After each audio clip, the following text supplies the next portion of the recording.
March 25, 1944. At roll call, 76 names missing. The Nazis said it couldn't be done. The prisoners said nothing, because they were gone. The snow had begun to melt in Lower Silesia, turning the camp roads into grey rivers of slush. Dawn broke over Stalag Luft 3, a prisoner-of-war camp designed not to hold bodies, but to crush spirits.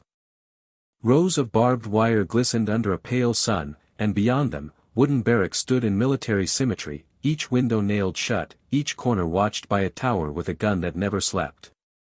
It was built to be escape-proof. Concrete foundations sank deep into the soil to stop tunneling. Sensitive microphones were buried underground to catch the sound of shovels. Floodlights swept every inch of open ground.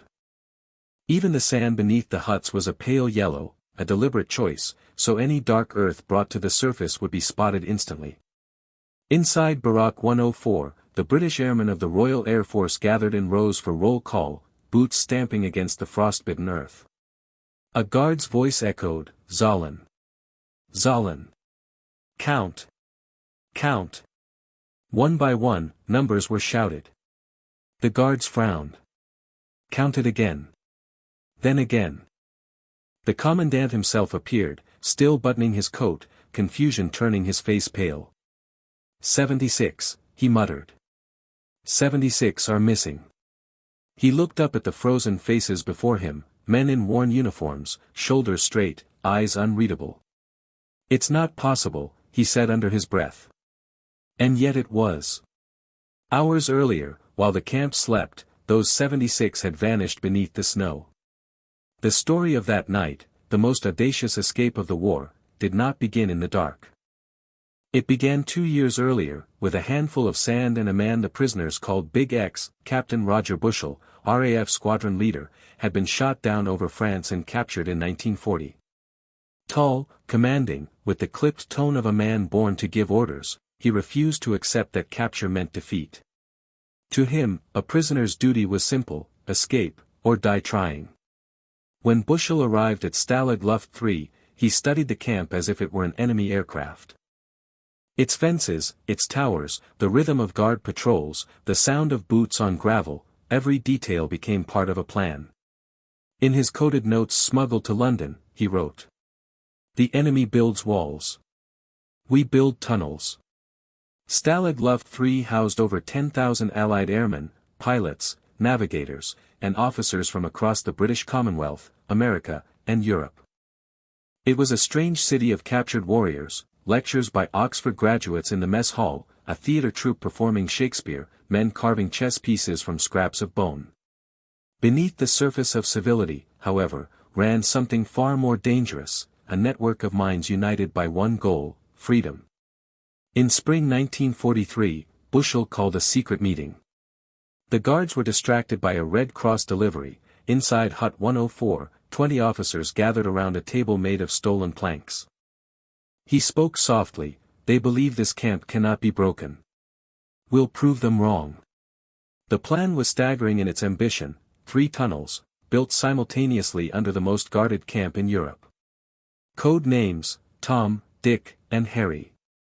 If one was found, the others would continue. The project would involve over 600 men, diggers, carpenters, forgers, tailors, mapmakers, and even actors who would distract guards during searches. One airman later wrote, "It was madness. But in that madness, we found purpose." The digging began. Spoons, tin lids, and table knives became tools. Bed boards were stolen at night to reinforce the tunnel walls.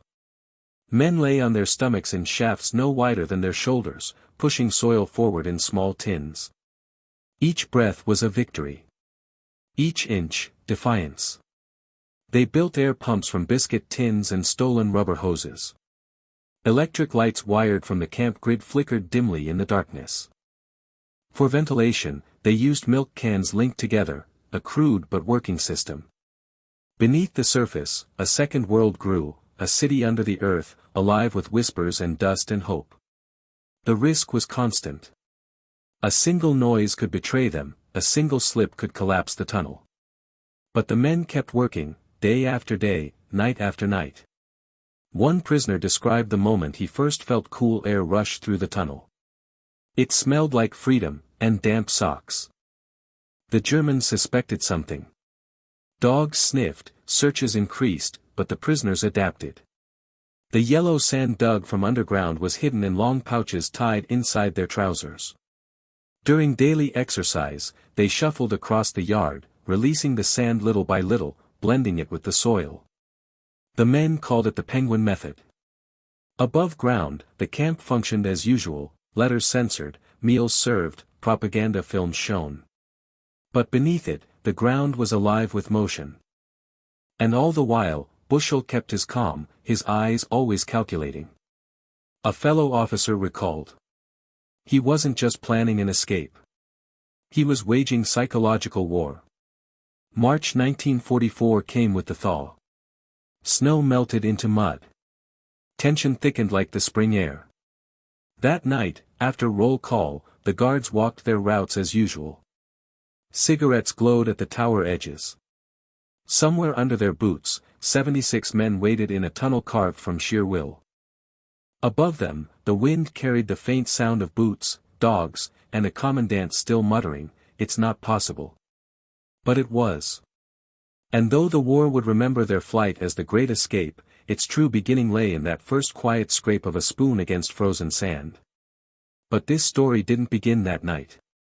It began, with a handful of sand. Where are you watching from?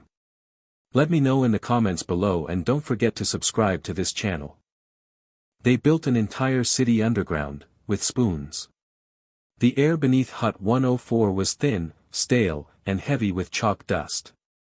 In the flickering light of a stolen bulb, Captain Roger Bushell crouched beside a narrow hole that looked more like a grave than a passage to freedom. Around him, men whispered, their faces streaked with sweat and soil. Somewhere above, a guard's boots thudded across frozen ground. No one breathed.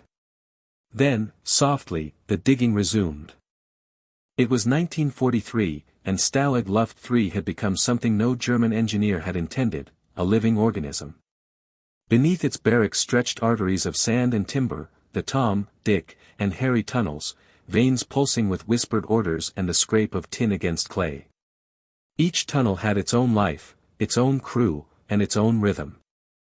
Tom ran north toward the woods, Dick went deep under the washroom, doubling as a storage site for contraband, and Harry, the most ambitious, cut east toward the tree line, where the shadows might hide an escaping man. The tunnels were lined with bedboards stolen in the night, air pumped through tin can bellows, and lit with electric wires quietly tapped from the camp grid. A Polish officer named the Ladislaw Fila became the chief engineer. In his notes, smuggled after the war, he wrote, "Every inch of earth was enemy territory. Our hands were our only weapons. The tools were absurd, mess tins, forks, even the handles of Red Cross biscuit boxes. When the guards confiscated knives, the men used sharpened spoons. When they ran out of wood, they dismantled their own bunks. The guards believed they were growing weaker from poor sleep. In truth, they were building foundations strong enough to carry hope." The tunnels were barely 2 feet high. To move forward, diggers lay flat on their stomachs, pulling themselves by their elbows through the dark. The sound was suffocating, earth sliding, wood groaning, lungs wheezing in rhythm. Some passed out from lack of air, others sang quietly to keep panic away. One night, the ceiling cracked. A muffled shout, then silence. A collapse. Every man froze. They waited for the alarm, the barking of dogs, the stomping of boots. Nothing came. Slowly, they exhaled. Then, from the dark, a voice, "Keep digging." The phrase became a kind of prayer. To hide the sand, the prisoners invented one of the cleverest tricks of the war. They sewed long pouches inside their trousers, filled them with yellow tunnel soil, and, during roll call, let it slip out through holes in their pockets. As they shuffled across the yard, the dirt blended into the frozen ground. The guards never noticed. They called themselves penguins because of the awkward waddle the sand made them walk with.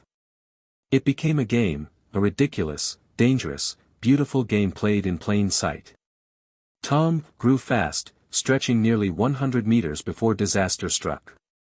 In September 1943, a German patrol discovered its entrance by accident during a surprise search.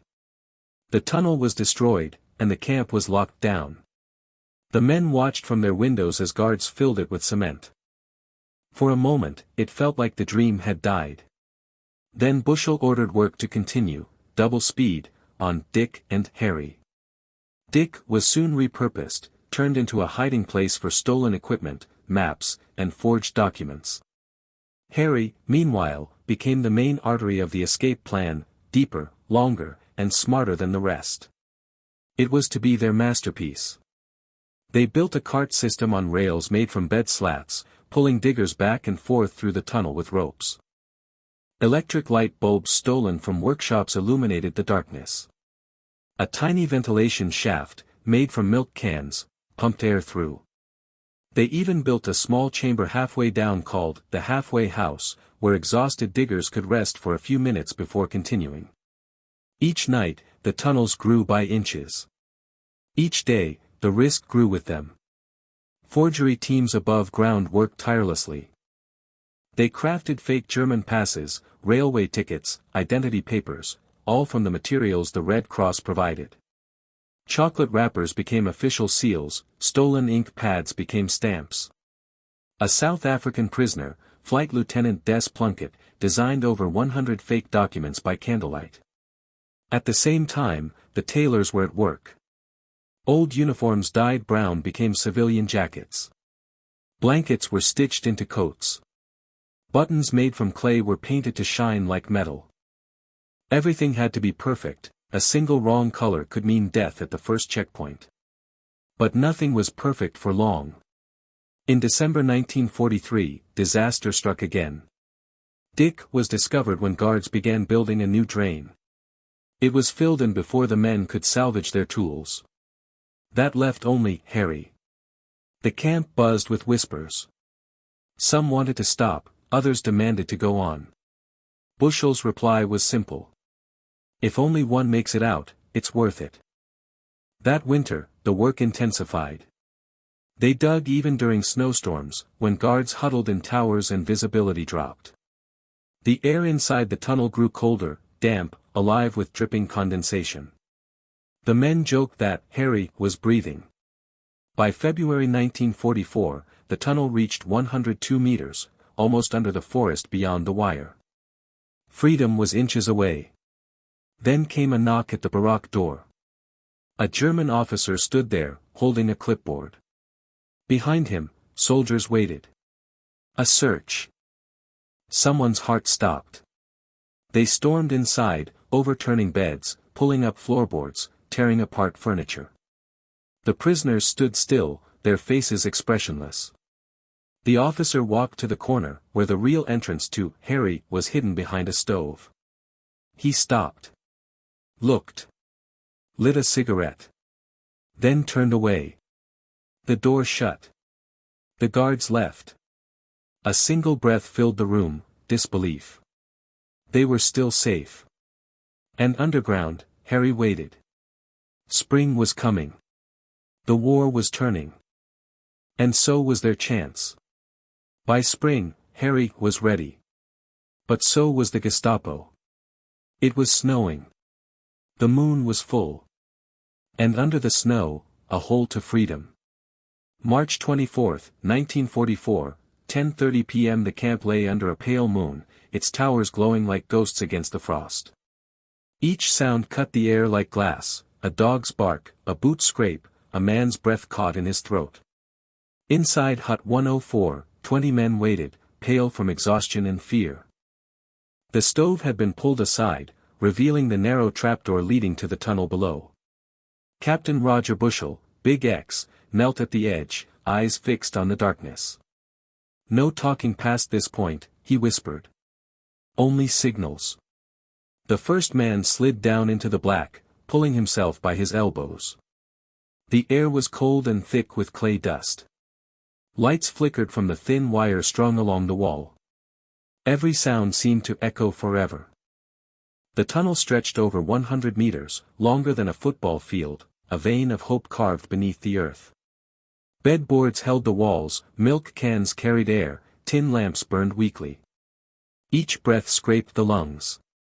Each inch forward felt like an hour.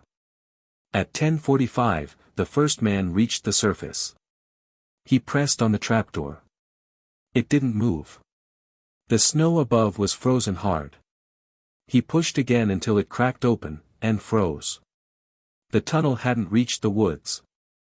It ended short, in open ground, a few steps from the guard path. He slid back down. Panic spread like fire. Too far. Too dangerous. Some wanted to stop. Bushell shook his head. We go anyway. At 10:58, the first man crawled out into the snow, lying flat, inching toward the forest. 10 minutes later, another. Then another. The rhythm began, every 10 minutes, one more vanished into the night. By midnight, 30 had escaped. Then the lights went out. A fuse blew. Darkness filled the tunnel. Someone whispered, "Keep moving." They crawled by touch, hands finding the rope, air thin and sour. Above, the guards smoked, oblivious. By 3 a.m., 70 men had gone. The wind had erased their footprints. Freedom seemed within reach. Then, disaster. A guard on patrol noticed steam rising from disturbed snow. He stopped, listened, saw movement. A flare burst open, flooding the camp in white fire. Sirens wailed. Dogs barked. Floodlights sliced the night. Those still inside the tunnel turned back, scrambling through the dark. Gunfire cracked through the air. The first bullets hit snow where men had stood seconds before. By dawn, the camp was chaos. Guards shouted, dogs sniffed, prisoners stood in lines under the icy sun. The commandant arrived, still half-dressed, and looked down into the tunnel. 76, he said, voice trembling. Impossible. But it was true. By noon, news reached Berlin. At sunset, Himmler gave the order. No mercy. 50 to be shot. Within hours, the Gestapo flooded the countryside. Trains were stopped, roads blocked, villages searched. Posters went up with sketches of escaped English officers. Locals were warned, anyone helping them would die. Still, for a few precious hours, those men were free. Some caught trains using forged papers. Others hid in barns or walked through forests under the same moon that had watched them dig. One group moved toward Czechoslovakia. Another toward the Baltic. None knew how close death already followed.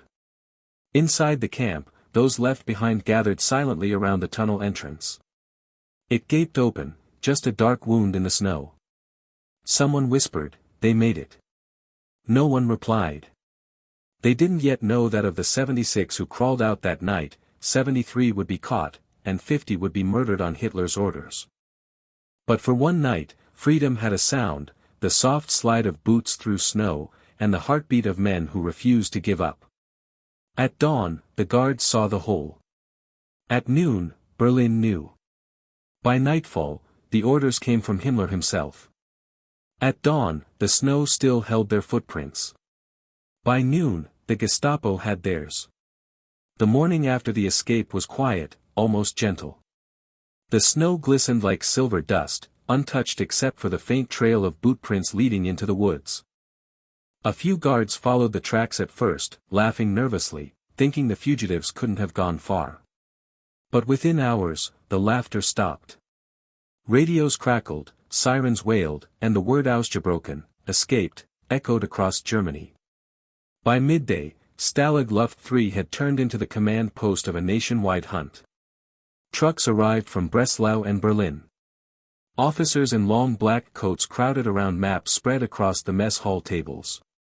The air reeked of tobacco and panic. No one dared say what everyone knew, the unthinkable had happened. Heinrich Himmler himself read the first reports.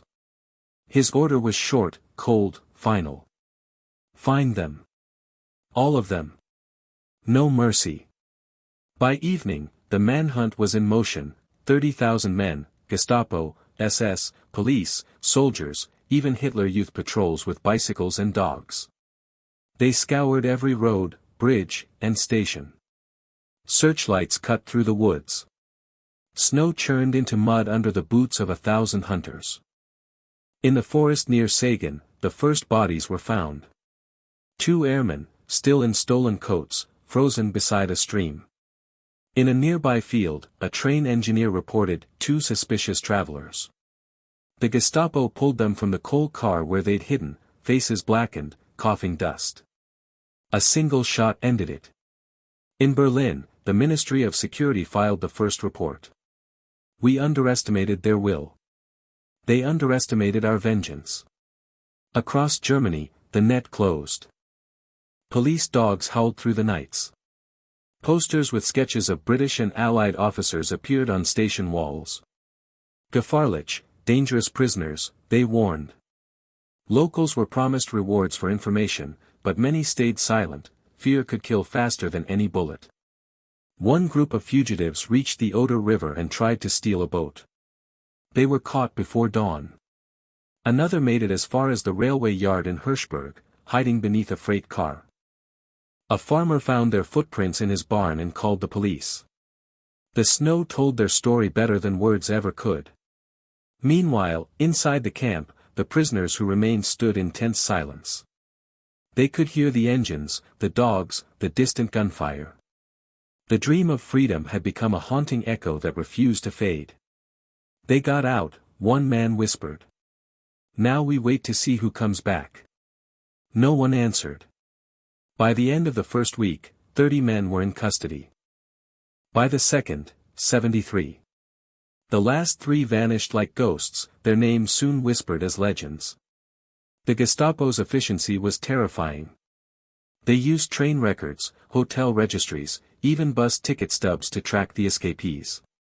In one intercepted memo, an officer wrote, "These Englishmen travel with manners, they pay for everything. That is how we find them." It was true. Many captured men had left coins or receipts, unwilling to steal even while running for their lives. It made them easy to trace, and, in a grim way, noble. The manhunt stretched into every corner of occupied Europe. Roads were blocked, telegraphs flooded with updates. In Paris, agents were alerted. In Vienna, stations were searched. The entire continent seemed to turn against 76 men armed only with false papers and courage. They had escaped one prison, only to find a larger one, a continent made of borders and suspicion. Back at Stalag Luft 3, a German officer handed the commandant the final list. 73 recaptured, he said quietly. The commandant nodded, weary, ashamed. And the others? Still missing, came the reply. The report was sent to Berlin. That night, Himmler read it under the dim light of his desk lamp. His pen hovered for only a moment before he signed. The ink spread slowly across the page, sealing the fate of 50 men. Outside, the snow had melted. The footprints were gone. But the hunt, the real one, had only just begun. Himmler read the report. And signed an order that changed everything. They thought they were going home. Instead, they were driven into the woods. April 1944. The trains carrying the recaptured airmen moved under gray skies, through a Germany already trembling with exhaustion. The men believed they were being taken back to Stalag Luft 3. Some even talked quietly about trying again someday, about digging deeper, farther. No one imagined the truth. The Gestapo convoys stopped far from any camp. The trucks turned down narrow forest roads, engines echoing through pine trees. Guards said nothing. The prisoners sat in silence, still wearing their threadbare coats, boots caked with old snow. When the first group was ordered out, Flight Lieutenant Michael Casey glanced at the sky, blue and merciless. He smiled weakly to his friend. "If we're lucky, maybe we'll get coffee this time." There was no coffee. Only a ditch. The executions began in scattered forests, quarries, and fields across Germany, 5 here, 10 there. Each time, the same story, they tried to escape during transfer. Each report written with the same cold precision, stamped Geheime Staatspolizei, secret state police. In the official telegram, sent to the Luftwaffe High Command, it read simply: 50 executed by special order. The others returned to camp. No names. No details. Just a number. Back in Stalag Luft 3, the surviving prisoners waited. They asked daily if any of the 76 had been brought back. At first, guard said nothing. Then one day, a German officer read a list aloud, a list far shorter than expected. 50 names missing. The room fell silent. Someone whispered, they didn't make it. Another answered, no, they were made examples. A few days later, word spread through the camp, the Gestapo had shot them all. The commandant himself confirmed it, his voice shaking. They are gone. I am sorry. Even some of the guards turned away. For all the cruelty of war, this was different. This was murder. In London, the news arrived weeks later. The War Office first refused to believe it, surely even the Nazis wouldn't kill captured officers. Then came the intercepted reports. Winston Churchill ordered a full investigation, demanding justice for the 50 murdered heroes. In the Netherlands, one of the 3 who survived, Bram van der Stok, learned the truth after reaching Spain. He had escaped through forests, across borders, through hunger and fever, believing his friends were right behind him. When told they'd been executed, he wrote in his diary. They lined them by the road. And the shots came one after another. No one ran. In the British archives, a note dated May 1944 still survives. The Great Escape has become a massacre. The repercussions spread quietly through the German ranks. Luftwaffe officers, who once prided themselves on honor, were horrified. Some began sabotaging Gestapo orders in other camps, hiding captured men to protect them from special treatment. Even among enemies, lines of decency had been crossed. For the prisoners still in Stalag Luft 3, grief became a new kind of resistance. They held a memorial in secret, using broken chalk to write 50 names on the baroque wall. One man whispered, "We can't dig them out, but we can remember them." Every night, before lights out, someone would touch the list and murmur, "Still flying." The camp that once buzzed with the sound of tunneling now echoed only with footsteps. Tools lay untouched. The air felt heavy, drained of hope. Yet even in that silence, something endured, the belief that the men had not died for nothing. A British officer later wrote, "They buried them in foreign soil. But their courage broke the walls of every camp."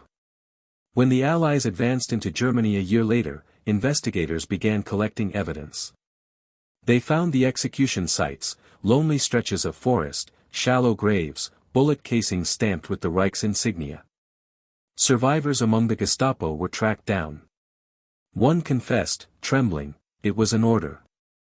We had no choice." The prosecutor answered, "So did they, and they chose freedom." After the war, the Nuremberg trials exposed the murders in full. 21 Gestapo officers were convicted for their role in the killings. 13 were sentenced to death. Others disappeared into the ruins of post-war Europe, their names whispered but never confirmed. But punishment could not bring back the 50. Their graves stretched in a perfect row at the camp cemetery, marked only by small wooden crosses. A single inscription appeared on each, "Per ardua ad astra," through struggle to the stars. The Great Escape was no longer a story of tunnels or maps. It had become something deeper, a testament to defiance, to courage that no bullet could erase. They had crawled through earth seeking daylight, and found eternity instead. The Great Escape was no longer a story of freedom. It became a story of sacrifice. In the camp cemetery, 50 graves stand in perfect rows. But their story didn't end there. Spring, 1945. The war was ending, and the gates of Stalag Luft 3 swung open not with triumph, but with silence. Allied troops moved through the camp slowly, past the barbed wire that once held thousands of airmen who had dreamed of flight and freedom. In one corner of the compound, a wooden cross leaned slightly in the wind. On it, a single word had been carved by hand: escape. The survivors of the Great Escape, those who had dug, planned, or simply watched in awe, were liberated. But none cheered. They asked first, what of the 50? The answer came days later, whispered by a British officer reading from a folded paper list. 50 names. 50 executions. The men bowed their heads. Some cried openly. Some didn't speak for days. When investigators arrived, they found the records left behind by the Gestapo, coded orders, signed by senior officers, authorizing special treatment. The phrase meant one thing: death. Evidence led all the way to the top, to Reich Security Main Office in Berlin, to Himmler himself. For the Allies, this was more than revenge, it was justice long overdue. In 1946, the British War Crimes Investigation Unit began tracking down the killers. The search stretched across a shattered Europe. Germany lay in ruins, cities bombed flat, roads choked with refugees, but the hunt never stopped. They followed whispers, forged documents, and anonymous letters. One witness recalled seeing a black car near Gorlitz, another in Munich. Piece by piece, the story of the murders was rebuilt. At the Hamburg War Crimes Court in 1947, the truth was laid bare. The defendants, former Gestapo officers in grey suits, sat expressionless behind glass. The prosecutors read testimony from those who had seen the shootings, from drivers ordered to dig graves, from officers who had carried out the commands. One former SS sergeant, trembling, said, "We were told it was Hitler's will." The judge replied, "And now it will be history's judgment." When the verdict came, 21 men were convicted. 13 were sentenced to death. The others, life imprisonment. The court records note that no one expressed remorse. In London, the families of the fallen airmen received letters from the Air Ministry. The final paragraph was the same for each. They fell as airmen, and stood as free men.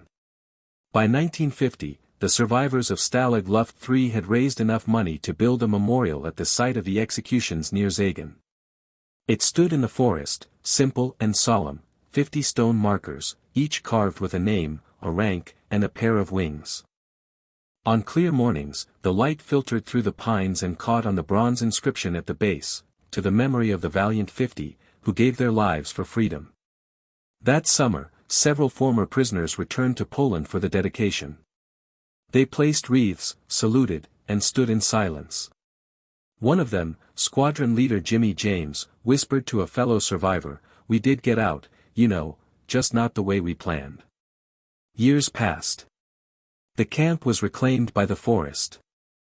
The tunnels collapsed, their wooden beams rotted and gone.